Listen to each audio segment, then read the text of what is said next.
What is the promise that you are going to give our listeners by listening to this full episode?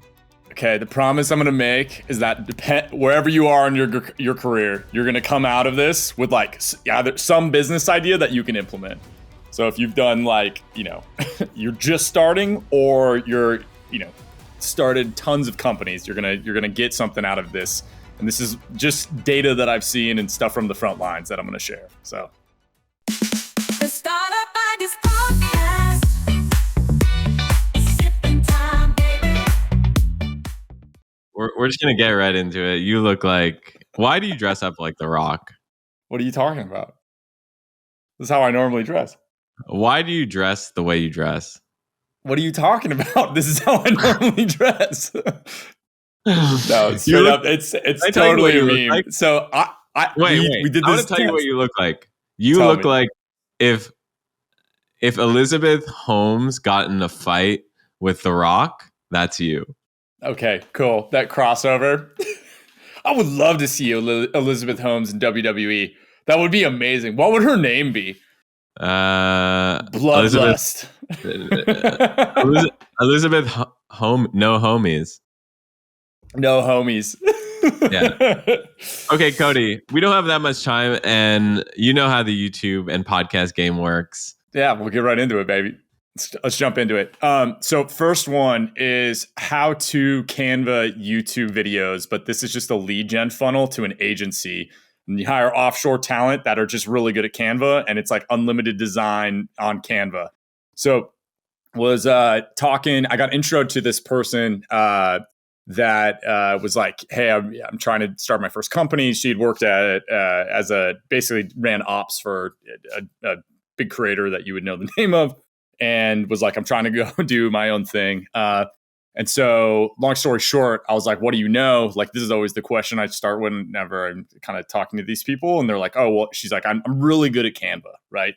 And so I'm like, all right, well, let's just go see if there's like any search volume related to tutorials. Of course there is. It's like how to do XYZ, how to make basically XYZ on Canva, right? Like tens of thousands of these searches. I'm like, literally, you could just start a YouTube channel, and every day you film a video that shows somebody how to do like, one of these keywords. And what this turns into is it's basically going to be top of funnel for an agency, right? And so she's like, yeah, I have, she's from South Korea originally, immigrated to the US. She's like, I have contacts all throughout Southeast Asia and just all over Asia that I can basically tap into. I was like, this is a perfect business model for you. Go do this. And I think that this idea is something for like, I had a conversation with these young founders a couple days ago as well. They were, again, another intro that I was taking for a friend. And for them, they had done all these physical businesses. They're like, hey, how do I get into digital? This is such an easy way to get into digital. Like we've talked about a similar idea previously on the show where it's just Google ads for XYZ. You just like literally show people how to set up Google ads for every type of business imaginable. This is that same concept where it's like, hey, I do these YouTube videos that are long format and, say they're 20 minutes long and it shows this like step-by-step tutorial on how to do this thing. People are going to watch that and they're going to be like, I don't have time to do this. Can I just hire you? It's just a natural inbound. And you've already developed like this deep relationship with those people. So that YouTube channel also turns into a revenue generating activity for your business. You can make ad revenue off of that. And simultaneously, you just like build a newsletter from this as well. So you get that top of funnel that drips down into the newsletter. Every time that a new video that you drop goes live, you email that newsletter, and then you sell ads to that newsletter. So there's like 3 ways to monetize this thing. So anyways, and that I think that can be done in different phases too, right? Like it could be just you're just the creator and like you're also servicing some clients. Or that can be leveled up into, okay, now we manage, 100 different clients and I have a team of people that are managing each of them individually. And then I have actual like ICs that are doing the work. So there's like layers to this that you could go. And I mean, this could be $1 million company if you just, for the next 6 months, if you just published a video a day on how to do XYZ on Canva, like you will have an agency that is making, an 80% margin and doing 80 grand a month. Okay, few reactions to that. One is another way you can monetize is affiliate. So not many people know this, but SaaS products will give you anywhere between like 10 and 50% of monthly revenue, like recurring. So, Totally. like, hello. Do that Like, all you don't day even- long, right? Yeah, exactly. And then just include them in your workflows. It's a natural progression. And then in the description, you're like, yo, here's my link below. They click that, it turns into a recurring revenue stream. This is like, again, massive, huge opportunity here. If you look at anybody in the print on demand space, they're doing this, and I know them personally. They are printing money doing this, like easily doing 500K a year between courses, doing affiliate, and then just the YouTube ad revenue. They make more money though off of the affiliate than they do off of the YouTube ad revenue and off of the courses that they sell. Like that's their biggest piece of the pie when you look at their actual revenue generation. And someone listening to this is going to be like, "Oh, but affiliate is so like spammy or whatever." Adobe is literally like a 200 plus billion-dollar company, and they recently just changed their, like, we think of them as this, beautiful ad campaigns, product-led growth, but it might surprise you that they literally have one of the most killer affiliate programs in the game. It surprised me. 1,000%.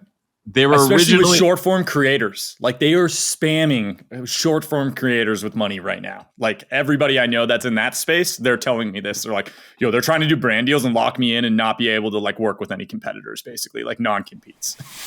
Shh, don't tell anyone. But I've got 30 plus startup ideas that could make you millions. And I'm giving them away for free. These aren't just random guesses.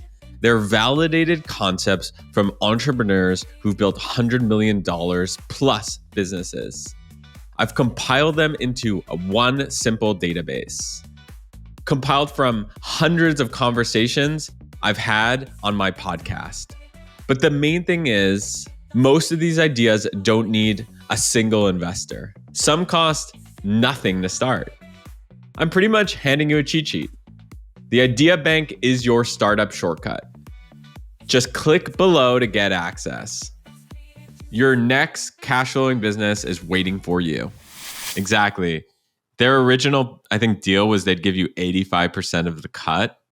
They just increased it to, I think, 100%. They're literally increasing it. So obviously their numbers are working. Wild. Yeah. Also, I know Canva has an affiliate program. I don't know what their percentages are. I'll try to pull it up while we're doing it live. But the other piece of this, Greg, that I think could even be taken further is like you're going to find limitations within Canva, and you're going to be like, oh, well, I'll just go build this Canva app that solves this problem, and you immediately have an audience and also a newsletter that you can like get this out to, right? And so there's this natural progression of like creator agency software, right? That you can go through. And again, we're just doing the same strategies. Like this is a repeatable thing that you can do in any of these spaces. But I think that this can be taken, like a great example is we identified this, right? Is captions within Canva are terrible. So you go make a captioning software for videos. Like Canva is turning into one of the biggest video like post-production tools that's used just globally, and their captions just don't exist. Like you're still having to copy in like an SRT and then like, actually do the captioning manually. And so if you can build out something that, taps into Whisper, pulls us back. Also, if you want to build this, reach out to me and like I will partner with you on this and I'll do all the distribution. And you literally, all you have to do is hit an API from swellai.com and like that will be how you get the transcription. Like you just have to build this app and we'll do a partnership. So anyways, I'm going to shill that right now. That's not even a shill, come for the ideas, stay for the partnership opportunity. Please. Yeah. I want you to inbound me that you want to build this. So reach out. So on the video, the recording of videos, you're like, hey, you can record 20-minute videos, teach them how to do it. By the end of the video, they're going to be like, I don't want to do this myself. Here's what I'm seeing is working. Go and create a 2-hour video. Totally. Make it super long. Make it video sales letters are back, baby. It's gone full circle. Russell Brunson has been here the whole time, and we're just doing the same thing over and over again. It's the Earth is a flat circle. I swear to God. But if you look at like Eamon Ghazi, right? He just I printed on his last course, from my understanding. Again, just back channeling like people that are in that space. it is literally sold through like, I think it's an hour and a half long like video of him talking through this whole, like, here's how to start an online agency, right? And then it sells you into this like 5K like online agency course.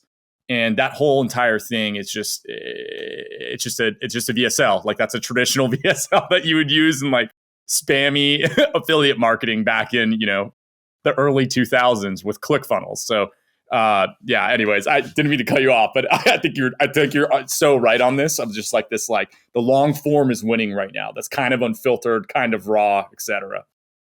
Exactly. Cool. What else you got? Idea number 2. Next one. Do you know what type beats are? I don't. Okay, so type beats are basically a subset of the hip hop and like rap space. So somebody would go search, they'd be like Drake type beat. I don't think anybody would ever search that now, but they would look like Kendrick type beat, right? And so basically, it's just like they're trying to, people are looking, or anybody that's like trying to rap is trying to basically find beats that sound like similar to these styles of artists, right? Thousands of keyword search volume in this space. The only reason I know about this is that in one point during my life, I was like, I'm going to become a producer. And like, when I'm like 20, right? And so I was making like trap type beats basically. So you can make a ton of money licensing these beats out and also selling these beats, right? But here's the kicker where I think there's a huge opportunity is these AI models for like beat production and like kind of like making the sounds that are then layered together are easier than ever to create. So I think you could go and you could make, I'm just traditionally like a producer, they sit down, maybe over a day, they make 10 type beats, right? That are around this specific, like we'll say it got Kendrick type beat. You could go and make 1,000 Kendrick type beats with these tools, and then you build a marketplace out to basically sell these. So the whole distribution strategy and how people do this is they basically register those type beats, right? And then they post them to YouTube. And when people search, whatever, Kendrick type beat, they again get served those up, but they make ad revenue and streaming revenue off of somebody listening to that type beat. Then within the description, they link back to the company, and then you can either license or buy that beat from that producer. I think this is a huge opportunity to be disrupted. They're like traditionally, again, if you go look up like a producing group there's one called Internet Money, and it's these kids out of LA. They did a lot of like, for example, like Juice WRLD's beats, etc. That's kind of the scene that they're in. And, I mean, they're making unreal money doing this. There's so many people that are trying to make music right now that are basically just using these producers and then rapping over the top of it with a mic they bought off Amazon, right? And I think there's an opportunity to capitalize on this and disrupt like what used to be hours of work. You can now generate like pretty decent outputs with this AI stuff, and it's just going to get better and better. So is the biggest marketplace for this typebeats.com? Literally, that's one of the biggest ones. I'm so out of the game now, I don't even know like where kind of everybody goes. But if you go to YouTube and you search just like any type beat, right, there's going to be thousands of these videos that come up. You can also bid on these keywords, Greg. So you can bid to like have your YouTube video show up as an ad for that type beat. So from my understanding, it's just a funnel game then, right? Of like, you built out this, whatever beat, this Kendrick type beat. Do the ad on YouTube, it sends them to the YouTube video, and then they literally can listen to the type beat there. They go to the link, they purchase it. That's the whole funnel that you're optimizing for. Is that whole thing? So typebeats.com, definitely check it out, because whenever I see like an ugly website like this, I'm like, oh my god, there's something here. So that's one, printing money, and then there's BeatStars. The top beat marketplace. BeatStars, yeah, that sounds right. So they, the CEO Abe Batchin says the best type beat producers are making $60,000 a month. Leases for type beats typically cost between $15 and $150, but they can add up quickly. YouTube usually ranks instrumentals higher in search results, which can lead to more views and potentially more sales and leases for the track. Also, some of these producers, their YouTube channels have like 100,000 subs. And so every time that they do a drop, they're getting revenue, streaming revenue from, like, this is actually a great business. If you want to do something in the creative space, like, this is an unbelievable business for somebody because you're making money off of the actual streaming. You're making money off of selling like the beats themselves and off of the licensing. So it can be a recurring. So the licensing, how this is structured from like an economic standpoint is you typically like license the beat for like, for example, you buy it for a year for like $29. And all that means is that nobody else can use that beat during that period that you're licensing it. You can also buy the rights to that beat, but it's a higher price, right? We'll say like whatever, $295 instead of the $29. But what a lot of times what people do is they go and they'll buy like a batch of these beats, right? So they'll buy whatever, we'll say 10 of them. And then they go and they'll make tracks over all of them. And then one of those will actually go live into the public, right? But it's just a numbers game anymore in the music industry, especially when it comes to like hip hop or and it like stuff that's like less writing is occurring. It's more just like, ad lib, it's happening in real time as they're doing the recording. Like there's great videos talking about this with how this industry has evolved into punching in and punching out, right? So you basically are just punching in and like you do like, one verse and then, it'll be like a couplet or whatever. And then it stops, you go back. And then you, like in Pro Tools, you're just doing this over and over again, right? And so that's how your whole track is basically being produced. Is basically you punching in for every section. They're not writing anything down. They're not like, it's funny because when you talk to old heads in this space, they're like, this isn't even music. Like, this is garbage, blah, blah, blah, right?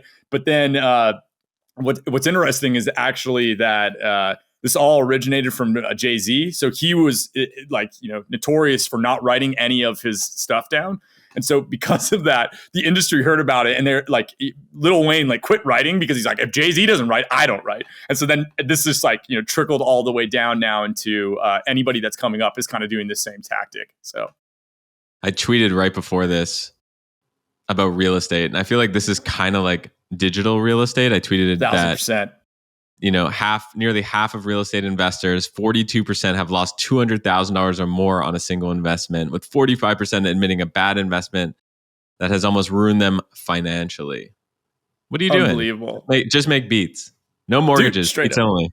Straight up. It's crazy. I don't know what's going to happen in commercial. Like everybody I'm talking to is like just freaking out. The things that I hear that people are buying, like my friend who's in this space, he's like, yo, everybody's trying to get their hands off of on strip malls. That's like what they're obsessed with right now. If you're in commercial, it's like this mixed use space, and any type of business can go in there, and it's like places that people would go to, right? Whether it's like healthcare or some other random stuff or food or whatever that goes into those, rather than these like massive structures. So it's gonna be wild over the next like 4 years. Yeah, but I look at that and I'm kind of like, why would I invest in real estate? And I know people in the comment section are going to be like, dude, you're missing out. Like, what are you doing? Real estate is the best. They always go tax incentives. I feel like the biggest is like, oh, well, there's all these tax incentives. And I'm like, but are there really?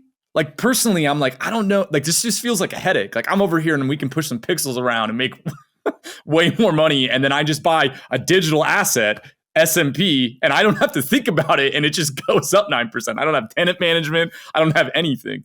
And so I think I don't know, there's kind of, I feel like two camps. Like I'm visiting family right now, and we have some friends that are up here, and like their family's like deep in the real estate game. Like their world is so uninteresting to me, but my world is so uninteresting to them. Like we have nothing to talk about. I'm like, I'm gonna get drunk at this party. Let's be real. Like I'm about to delete 8 beers and then talk to you about whatever sports and crypto. Totally. But I don't know. I think it's fascinating to me because I think that there's that great quote that real estate is where you meet the dumbest rich people, and I feel like that is kind of a truth. Like it's a grind type business, and if you can just show up and be like very studious with it, like you can make money there, in my opinion. But there's also outliers and all this. But I'm just saying on the looking at the bell curve of the average, and I'm gonna get total heat in the comments for this, but whatever. 2 more digital ideas. What do you got? Yeah. So random one for you. I think that D2C brands are going to start owning digital influencers. So let me take a step back. So this idea all came from, I think it was Zoe Grace Moretz, if I remember correctly. She was the face of Coach. And then something happened and she like basically she got in trouble and in public, like the tabloids, dragged her through it. But Coach had just signed this deal with her for like 3 years or whatever, right? For her to basically represent Coach like within all their advertisements. But now suddenly, like she is basically like, bad goods, right? Like they can't really work with her. They probably still have to pay her. And so I had this epiphany like, oh, this is probably like what is going to happen. And this really all stemmed from like what was going on with like Lil Michaela and all of these other digital influencers that are out there. I think that brands are going to start owning influencers, and they're going to create drama and gossip and like just like you see with like real influencers to basically make conversation happen around their world and their ecosystem, right? So I'm imagining like you're going to have somebody like Parade, right, which is like an underwear company. Like they're going to make all of these influencers that are all these different body types, and again, they're just using like versions of Stable Diffusion and training on it. These people aren't real; they don't exist. But they're going to grow these accounts and they're going to make them interact with each other and like do things in public or whatever, right? And create this gossip and drama, which creates dialogue about the brand, which gets deeper buy-in to the brand from their audiences. And I think that this is where this goes because it's going to be a way, it's going to be cheaper, number one. And then number two, it's going to be a way to like you're basically covering yourself instead of partnering with a celebrity. You're like, there's no way that they can mess up and like ruin your brand by being affiliated with it. And then also, I think that this turns into an asset. Like just like you and I talk about, like, oh, you have a YouTube channel or you have like your email list. Like you're gonna be like, oh yeah, we own these 20 influencers, right? And cumulative between all of them, they do X amount of impressions per month. So that's like, when you look at a balance sheet, that's going to be something that's included in there of like, oh, this is a digital asset that we own, right? Like this is some digital real estate that we own. And so I think it's going to start out first as agencies providing services like this to companies. So, the first version was like, oh, Lil Michaela, can we make her famous? Yes. Then they're like, okay, can we offer this as a service to, as an agency to companies? Yes. And then what's going to go down further is then it's going to be like, this is going to be a team internally at these companies that are like basically building out these whole networks or these communities. This is my kind of like thesis on this and where it goes. And I think that this is just an inevitability just based on, it's going to be cost driven for number one. It's like, this is going to be so cheap to do this and be so effective from a reach standpoint that it's going to, why would I do influencer marketing? I'm just going to go and I'm going to do this thing. So. Yeah, it's also a convenience thing because finding the right influencer creator for your brand is really difficult, and they are literally human beings, meaning they change, their interests change. But this person's always on brand. Yes. They always are the same. They always end up like doing the work that they promised. It's just going to create more consistency and the cost component and it being an asset that you own long term. Right. I think that all of those things are just going to naturally cascade into this being a fact of reality for D2C companies. So if you want to create one of these characters, how do you create one? From my understanding, and I'm not deep in the generative AI space for like video and photo, but from my understanding, like you can just generate a person, or you can license somebody's likeness and then like make a person based off them. And then you're basically like training a Stable Diffusion model or training, what's the new model that just came out? It's absolutely insane. We've been playing with it. I can't think of the name. It's Flux. Yeah, Flux. Unbelievable. Crazy. I'm curious to see what happens there if they get just like, I don't know who you would sue, but if they just get their ass absolutely handed to them. But I think you would take one of those, you basically would train it based off that person. And then you would go and have them, live out their life and their lifestyle and then craft this like narrative. It's almost like this story that's being told through this individual. Like I'm imagining like, fantasy and like how there's all this lore that happens behind the scenes. And like, that's actually what gets like fan bases to be just so bought into that fandom is because there's all of this lore behind that. This is just a version of that, but for brands. Like you're going to make all of this lore and all of this, and people are going to be fine with it that it's fake, right? Like they're fine with fantasy being fictional. But what it does is it creates this dialogue, and you're going to see these communities like develop around this where it's like, oh, just like there's a Lord of the Rings, like, subreddit that discusses what did Tolkien mean here? Or take that for any of these other fandoms. You're going to see the same thing happen, but around brands, like just how they used to see this for like Kanye or whatever. It's going to be. I think that brands are going to be able to stimulate this, and it's super early days. I think it's just going to be like an owned media asset that's cheaper, but long term, you're going to be able to like craft these interactions.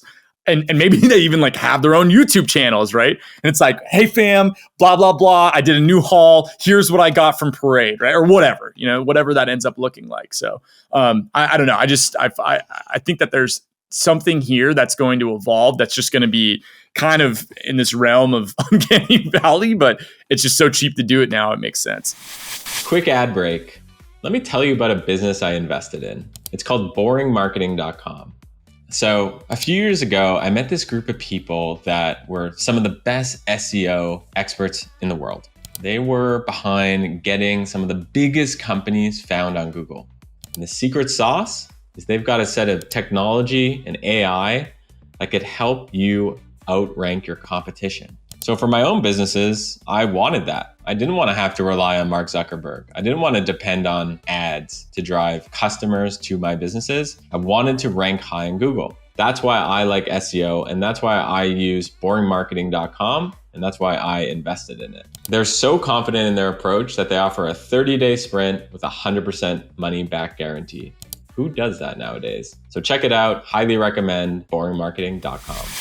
Yeah, and they're 100% going to do YouTube videos. I mean, the first version of Lil Miquela was just these like pretty flat images, and then it became like super realistic, and then they started doing like little short form videos, GIFs type thing. So of course, yeah, it makes total sense that as the technology catches up, you'll be able to make, well, I mean, you can today, you make essentially faceless video. By the way, quick hilarious thing. I went on Claude and I asked to give me the steps of how I'd create an avatar like Lil Miquela.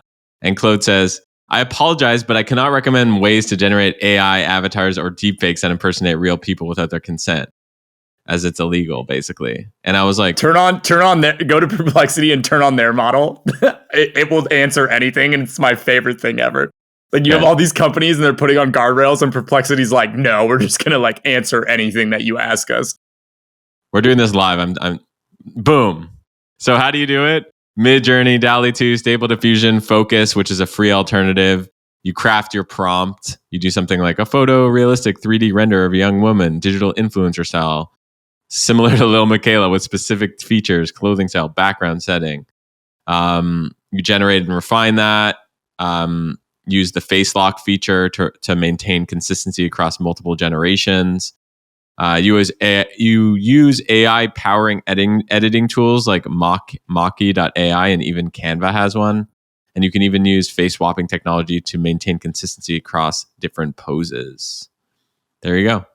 That's super interesting. I know in the beginning they were just doing like a face swap, from my understanding, where it was like this. They would have like a model with a similar body type, and then they would just like basically change the face, and that was like the quick way that they were doing it. Yeah, man, I just imagining this, like you combine it with like HeyGen or one of these where it makes the digital avatar version of you, and it's like an entirely, fictional human. But I imagine that for Instagram, for TikTok, for like long form YouTube videos, etc. And that person is a representation of a brand. They're a face to a brand. And I mean, just to attach this to another idea, like why are iconic founders so impactful to brands? It's because people like have a hard time like thinking about a brand, like in their minds, like in like, think about Apple and you're like, okay, maybe the logo, maybe the letters, etc. But now think about Steve Jobs and like you can see his face in your mind, right?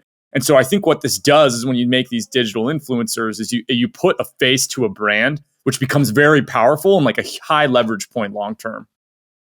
What do you say to people who will say, no, I will never love a digital brand? What do you say to those people? A digital avatar? It's the same people that say I delete every cold email and return and say it's spam that I send out. Like I think you're not interacting with the world as the average person does, right? Like I think for a lot of people, I don't know. It's if you're in tech, you're living a way different life than the average person, right? But like, if there's this gossip and like it's entertainment, like this company is basically going to be providing entertainment to you.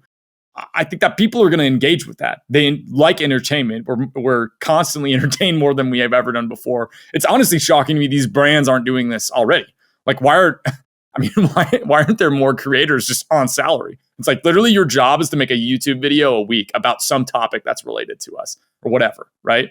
I mean, that's crazy to me that isn't the thing. If you ask young people what's their top job, like what do they want to do? They say YouTuber, right? Like Gen Z, that's literally their response. So why aren't we doing that? Like, why aren't we hiring these kids at whatever the price is, $50K a month? It's their first job out of college. And it's like, yo, you're a YouTuber. Like, go, like your measurement of success is how viral these videos go. Like, and you just, it treats it like it's like an in-house thing. So anyway, just, these are the things that I've been thinking about in relationship to like where I feel like all this technology is going. So I have two thoughts on that question. One is, when you watch the movie Avatar, do you not connect with the characters? If you watch Family Guy, do you not, connect with Peter Griffith? Of course you do. Of course you do.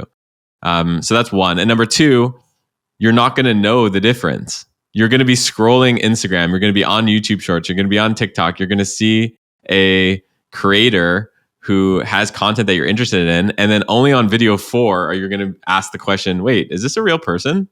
Dude, they sold OnlyFans for these people. Have you seen, what's her name? Fit Atana, the one out of Barcelona. It's this like art collective. It's like AI, Fit AITINA or AITANA. Atana Lopez. Okay. She's fake. And like, it was this art collective that did this. And they're like, yo, let's make this influencer, make her famous. And then they're like, let's sell OnlyFans and see what happens. And so they do this. I don't think they're nudes, but it's like them selling like, whatever, her wearing like lingerie, I think is what they ended up doing. They sold like 20 grand of it in the first 24 hours. Like, this is what is happening. Like, I don't think people understand this.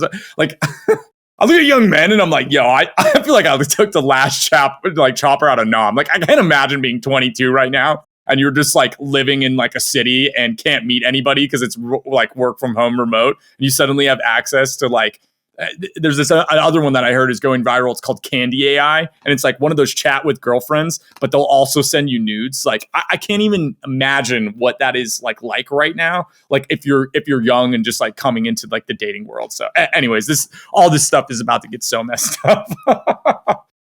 Again, I think that this is going to become a normal thing, right? Like it's going to become normal. These people, like these influencers. Yeah.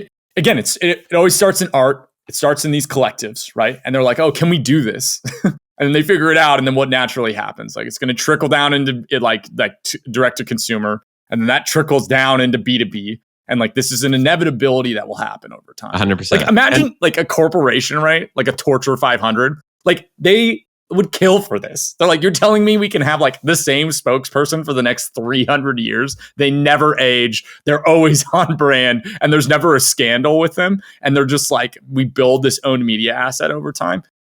Absolutely. They're going to do that. Like they're going to do that tomorrow. Right. But it's gotta get established enough and the idea has to get concrete enough for that to arrive there. I need another idea. I need it. All right. Next one is like a pretty simple one, but so yeah, have you ever written email HTML? Yeah. Okay. It's mind numbing, right? This is like one of my first things I ever learned to program. Absolutely mind numbing. So it can just like AI is unbelievable at writing it, like unbelievable. And so I think there's an opportunity. There's tons of search volume around email HTML generator. I think you just make an AI powered version of that. And there's still people that are trying to program like these HTML emails, right? Like this is absolutely a huge thing. There's tons of offshore agencies that do this for you. But you can just go in and prompt back and forth. And you can probably do this in Claude already in a hacky way. But I think that the way that I would have it is just mimic what Cursor SO has done, but do it just for email templating. Where it's like you have like a box where you're prompting. It's like writing the code out below that. And then over to the right, it's like visualizing what that email is going to look like. I think that was what the UI would be. And then the distribution strategy would be like email templates for XYZ industry, like email templates for e-commerce, email templates for blah, blah, blah. And then you do like a listicle style blog post and then do Google ads on keyword phrases related to like email HTML generator. So it's like really bottom of funnel, do a conversion event for the sign up. And like, I think that this is easily, one of those businesses that you could build, get it to 20K MRR and then sell it for, $1 million plus and be a solo dev, solo founder. And like, that's your whole strategy is just that. And then to build out the initial organic links, I would just go and like submit it to all of these AI directories. And like, that's how you'd get the initial domain authority. From there, then take that and publish all of these articles that are related to like building email templates out. But your thoughts? I mean, no-brainer idea, proven pain point.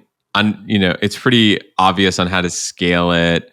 Doesn't take a lot of people. And I always get this, I get this feedback from people.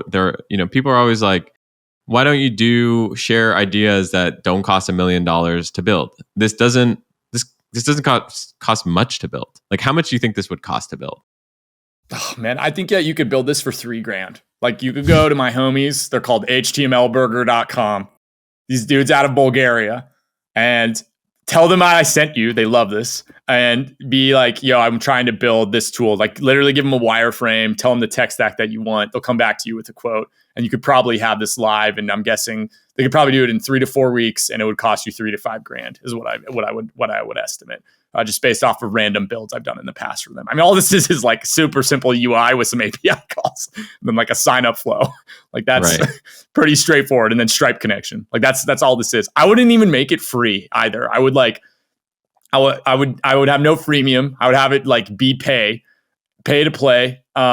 And then have a pro tier that they can bring their own API key if they want. It's like $249 one time payment, and they bring their own API key and do as much as they want. I think with those things alone, and then probably could throw it up on Hacker News, and that would go viral. I'm assuming, get some friends to upvote it and like strategically post it so that it hits it like rides Europe into North America, and I think that you could get this thing probably to like $5K a month in the first. I bet in a week you can do it. I know I said last idea, but I need one more idea. Just because, you know why? Because there's people listening to this that are in the deep end that are here, that they deserve the bonus idea. I love it. So this one is more of an ops game, but I think anybody could do this. So we talk about this a lot just offline, but like short form creators don't actually make that much money, right? It's like especially in B2B, it's just very hard to make like really substantial money in that space. I think there's an opportunity and we're testing this actually right now, but basically build out newsletters for them that are like for their target audience. So like, imagine they do like design, right? Or like they talk about design, and you go out and you build out this, you find anybody that's interested in design. So interior designers, architects, etc. Get all their emails.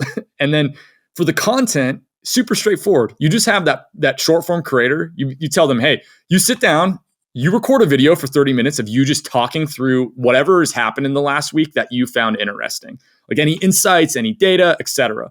Record that, send it over to us. We turn it into a transcript. We turn it into an email newsletter. We figure out your voice, all the vocabulary that you use, and mimic that based off the transcript that you provided. Send that back to them. They okay, yes, no. They redline it. At that point, you have this like content that's unique, it's original, and then you send that out to this audience that's high value in the B2B space that they're in. Then from there, I think that you could like, and again, this is what we're testing, is just using Beehive boosts as a way to get the initial revenue for this so that it self-funds its own growth. And then from that, you then go and you sell ads. But if you have enough of these, right, then you go and imagine you have 50 different newsletters that are all in these different spaces. You go and do an an ad buyer sell to somebody that's in those related industries. So I'd probably do one that's like in a specific product category, like, focusing on anybody that works in like a growth org, right? So head of growth, head of customer experience, whatever that ends up being. But I think this is very symbiotic. I think the short form creators are trying to figure out how do they do long form and make more money, and creating unique like just newsletter content on a repeated basis is extremely hard. I think for a lot of people, like just doing that, like especially if it's a daily, right, or like 3 times a week, that's a very hard thing to do. But if you ask most people, they can sit down and talk about a topic for 30 minutes, like no question, right? Like we just did it. Like this is a great source of original source material that you can then repurpose and turn into these newsletters. And then you just run it. You just have it be turnkey. This thing's in the background growing for them. It's making money. A check shows up to them every month and they don't have to think about it. I think that's a huge business opportunity. And again, it's just an ops game. You could build this literally on top of Swell AI, right? Like the company that we own. So yeah. Size wise, how big could this get? Man, I don't know. I know with like 100K list, you can build those lists in about 12 months, right? To get them to 100,000 subs. And if you're doing 4 a week, I bet you could probably get people to buy in. So it's like every send is like, I don't know, probably $3 to $5 grand, depending on the industry. So I think one of these could make probably 20 grand a month. So you have 100 of them, whatever that ends up being. What is that, 2 million a month or something like that? I mean, my math is probably way off on this. I'm not as deep in this game. You'd have to ask people that are more in the newsletter space. I think that it's somewhere in that range probably though. And then it's like, how do you aggregate all of these together and then do a media buy for, a larger company where they're like, okay, we want to buy out ad slots across all of them for the next, whatever, like 2 quarters, et cetera. The other thing to note is the newsletter is an asset. So if you have 100,000 subs, especially B2B, at the worst case, it's worth, call it $1. At the best case, it's worth $10. If it's worth $10, that's $1 million asset that you're sitting on. There's your real estate. If it's worth $1, then it's $100,000. Still a lot of money. 100%. And think about that like as an exit for these creators, right? So it's like, okay, cool. Like over the next 12 months, we're going to do this work and we're going to sell this list at the end of that 12 months or whatever, million plus, or even if it's 500K. I mean, you're talking about 2 hours of work a month for the creator. Like that's all they have to do to make this happen. And then you just do a rev share with them all the way through. So it's profitable. And then you have this exit that occurs. I mean, this is a great business. It's why we're experimenting in it and see if we can happen. Early data looks like you can do this. So if you're a short form creator that's in B2B, reach out. I want to work with you and like learn about what you're trying to do. But I think that again, this is a huge business opportunity to your point, because you can exit these things, right? And you can just walk away from them. A lot of the times that's how it functions. It's like, cool, you've got this list, like you already have trust with them. Like they just take it over. Like they just take over and you walk away and you don't have to think about it. There's no earn out. It's just like, buy and walk type of sale. They want you to walk away, dude. Totally. Exactly. That's their best 100%. case scenario. 100%. Yeah. I think you could do this probably. You want to know the shady version of this? Of course. Okay. So if you believe in HR for early stage companies, don't listen to this part. So the kind of gray version of this would be you build this for like already a creator that exists, and then like make the sending name from them and just use the content, the podcast content or whatever it is that they're putting out in public already, and just grow this list and then get it to like 10,000. Be like, hey, we built this email newsletter out for you already. Do you want to partner with us on this? and then you basically just take that and grow it from there, or you get it to 100,000 and then you sell it without them ever knowing. And that is the shady gray version of this that you could 100% do, because this information is already public that you can scrape from. So. In full transparency, we aren't doing this. I really want to, but we are not doing this. That's right. All right. Well, that's perfect. That's a perfect way to end the pod. Cody, where can people learn more about Swell and follow you? Yeah. So I'm most active on Twitter. I will continue to call it that, and LinkedIn. Those are kind of the 2 places. You can just reach out as well to Cody. Actually, message me there when I get my email. It goes bananas, so I need to make a public one. But one last thing too, if you're an e-commerce company that has like a ton of SKUs, we just made this new company. It's called landingcat.com. Basically, we do AI-powered programmatic SEO. We build like thousands of collection pages. we're seeing unbelievable results for our clients that we're working with. And I want to work with you if you fit that criteria. So we're just working with Shopify. WordPress should be live by the end of September. But yeah, reach out. We basically like build these pages out at scale and then function as like a SEO agency that's building all these collections. So, and thank you for coming on, man. Thank you for coming dude, on. thank you for having me, man. I always gets me juiced, baby. I didn't eat today. I had 3 coffees so that I could be manic for Greg. I will say this. You were the most viewed podcast on my YouTube channel. Until the Reddit one, baby. Until you took it back. I took it back. So, and my Reddit one now has like 130,000 views. If you're still listening to this, that's why he didn't have me back. He's like, this little fucker. So he can't be he can't be the top 3 videos on the channel. No, let's bring Cody back. Let's make this video. So if you liked Cody and you like the ideas, the best thing to do is tell us in the comment section. Cody comes in there here and there. So and just like the YouTube video, so you get more of this in your feed. So Cody, also sub to Greg's newsletter. It's one of the best on the internet right now. If you want to learn about cash flowing businesses, I'm going to shill that straight up all day long. So. I never shill it. GregIsenberg.com. Check it out. It's one of the best on the internet. You only say that because I just put your tweets in it all the time. I mean, that's a part of it. I mean, you just got leverage over me, right? But in reality, though, I learn something from it every time. And again, I'm in this world, right? And if you're in the same world, you're trying to figure out how do I build cash flowing businesses. This is the place. Like his newsletter is the place that documents how to do that in real time. I appreciate that, man. I appreciate that, and I've been following you for a while now, and you're one of the real ones on the internet. There's only like a handful of people that are out there sharing the sauce. They share the sauce, serve, baby. Yeah, I live to serve. You live to serve, and I love that. It's about community you. service, man. It's mandated by Idaho. Like my parole officer said, I had to do it. So no, but in reality, I'm built online. I'm a child of the internet. Like my whole career is entirely that, and so this to me is like a way to basically give back to it. And I mean, this stuff didn't exist when I was going to like 150 view videos on how to do Google ads, right? And like that's what I was building my career off of.